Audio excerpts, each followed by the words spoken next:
Guys, how many times in our lives do we limit Hashem? Wait, what I mean to say is the amount of times that we say, wait, I can't have that because I can't afford it. Now, I'm not saying that people can and cannot afford things. Of course, we have different avodas. But how many times do we limit, what we need based on what we have?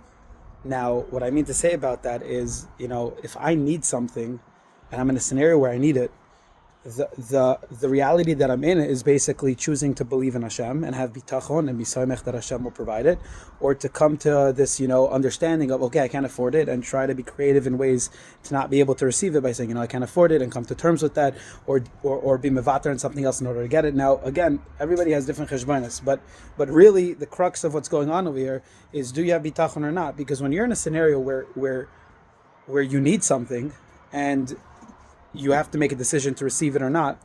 So those who have bitachon, and not even those who have bitachon, those who are working on their bitachon can recognize maybe that the scenario over here is, do you have enough bitachon to be able to receive, even though it may not be something that you thought that you were capable of before.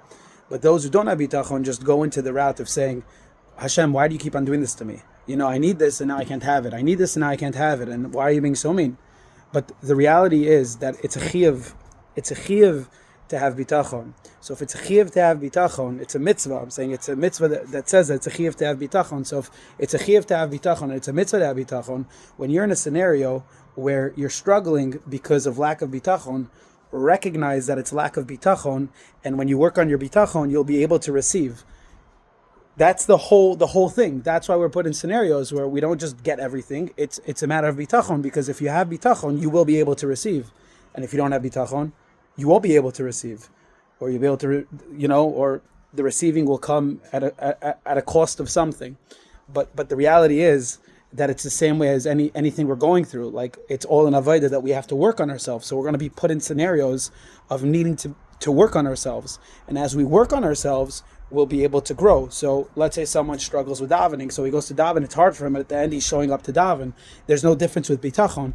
A person needs to recognize that when he's struggling and when things are going on, this is him working on his bitachon. This is the opportunity to be able to work on his bitachon, and Hashem is presenting him with that opportunity, and this way he'll be able to receive whatever he needs. Because if you really have bitachon, you can get anything you want. You can achieve anything you want. You can get to anywhere you want. Because with true bitachon, you're unstoppable.